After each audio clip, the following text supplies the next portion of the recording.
تو میں کہتا ہوں کبھی کبھار جو اس طرح کے اتحاد کی بات کرتے ہیں وہ ایک تیسرا فرقہ جنم دے دیتے ہیں، ان کو تو ملا نہیں سکتے۔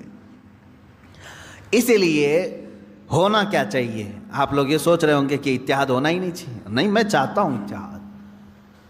قرآن نے کہا ہے عیسائیوں سے اتحاد کے لیے کیسے؟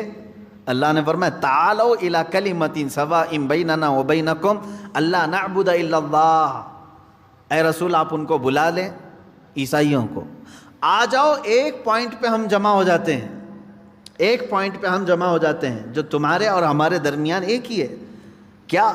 ہم بھی اللہ کے سوا کوئی دوسرا خدا نہیں مانتے، تم بھی خدا کے سوا کسی دوسرے کو نہ مانو، اس پوائنٹ پہ جمع ہوتے ہیں۔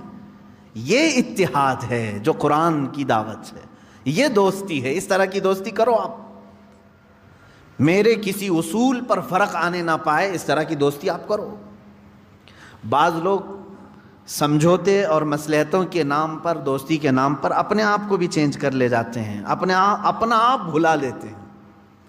اس کی مثال میں یوں سمجھا دوں آپ کو، کسی کا دل رکھنے کے لیے اتنا نہ گر جاؤ کہ تمہاری جڑیں ختم ہو جائیں۔ ہاں، آپ کا گھر، میرا گھر یہاں سامنے ہے، آپ کا گھر ادھر ہے۔ آپ نے کہا کہ ہمارے اور آپ کے درمیان تلخی ہے کھڑکی کے معاملے کو لے کر کے۔ میں نے کہا ٹھیک ہے، کھڑکی ادھر سے ادھر نکال دیا، فرق نہیں پڑے گا۔ سامنے والے نے کہا کہ کھڑکی آپ کی ادھر کھلتی ہے، اگر ادھر نہ ہو تو ہمارا آپ کا کوئی مسئلہ ہی نہیں۔ تو میں نے اتحاد کے لیے، ان سے محبت کے لیے اپنی کھڑکی بدل لی۔ کبھی سامنے والے نے کہا آپ کی چوکھٹ جو ہے وہ بہت اونچی ہے، تھوڑی چھوٹی ہوتی تو ہمارا اور آپ کا کوئی اختلاف ہی نہیں ہوتا۔ میں نے کہا ٹھیک ہے، چوکھٹ میں چھوٹی کر لیتا ہوں تاکہ ان چیزوں سے فرق نہیں پڑتا میرے گھر پر، تھوڑی سی تبدیلی ہوگی۔ سامنے والے نے یہ کہا اگر آپ کے پائے سے جو ہے نا بڑا مسئلہ ہے میرے لیے، یہ پایا نکال دو تو ہمارا اور آپ کا اختلاف ہی ختم ہو۔ یہ کون سی بات ہوئی بھائی؟ یہ تو پائے کی بات کر رہا ہے، میرے گھر کے پائے کی بات کر رہا ہے کہ پایا آپ کا یہ نکال دو تو میرا اور آپ کا اختلاف ہی نہیں رہے گا۔ تو تم کیا چاہتے ہو کہ میں کھلے میدان میں آؤں تب اختلاف ختم ہوگا تمہارا؟ اسی طرح میرے عزیزوں، کبھی کبھار اتحاد کے نام پر آپ سے یہ کہا جائے گا صرف ٹوپی تمہاری ہمارے لیے دقت کی بات ہے، تم نکال دو، داڑھی تمہاری ہمارے لیے دقت کی بات ہے، نکال دو، ہمارا تمہارا اتحاد ہوگا۔ یہ کرتے کرتے مسلمان آج یہاں کو پہنچا کہ اب وہ یہ کہنے لگ گئے قرآن تمہارا اور ہمارا یہ بیچ میں ملنے نہیں دیتا، اس کو ہٹاؤ، تمہارا اور ہمارا اتحاد ہو جائے گا۔ یہ آگے پائے پر، آگے بنیاد پر بات۔ ہاں، اس طرح کی باتیں آج ہو رہی ہیں کہ قرآن جو ہے تمہیں منع کرتا ہے کافروں سے دوستی کے لیے، ایسی آیتیں ہیں، اس کو ہٹا کر باہر رکھ دو، تمہاری اور ہماری دوستی، اختلاف ختم ہو جائے گا۔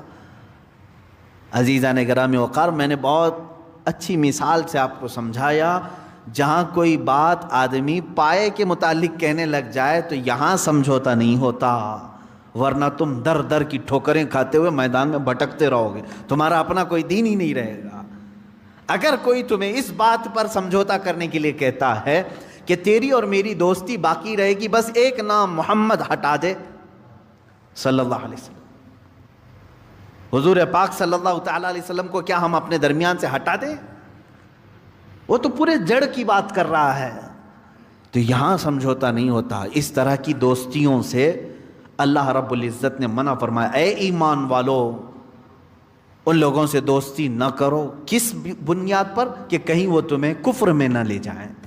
ہاں، میں نے ظاہر کر دیا آپ کے سامنے، تجارت میں دوستی ٹھیک ہے، پڑوس میں ہے نان مسلم کسی بھی دھرم کا رہنے والا، اس کے ساتھ دوستی رکھ سکتے ہو آپ۔ اگر وہ بھوکا ہے تو آپ کھانا کھلا سکتے ہو، اگر بے لباس ہے تو آپ لباس پہنا سکتے ہیں۔ اسلام نے یہ تمام چیزوں کی اجازت دی۔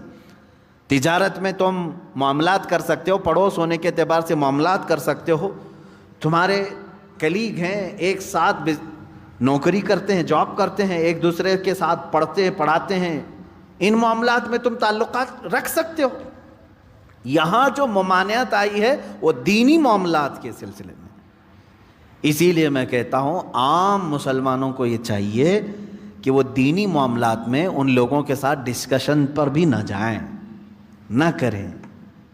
ہاں، جب کبھی دھارمک معاملات پر بات کرنے کی نوبت آ جائے تو ان لوگوں سے یہ کہیں کہ ہمارے دھرم کو جو زیادہ جانتا ہے وہ بیٹھے، تمہارے دھرم کو جو زیادہ جانتا ہے وہ بیٹھے، یا ان کی فیلڈ ہے وہ گفتگو کریں گے، ورنہ تمہیں ان تمام چیزوں میں الجھا کر کے کبھی قرآن کے بارے میں تم سے سوال کر دے گا، تمہارے قرآن میں ایسی بات آئی ہے، کیا ضروری ہے تم کو ہر چیز کا اس کو جواب دینا؟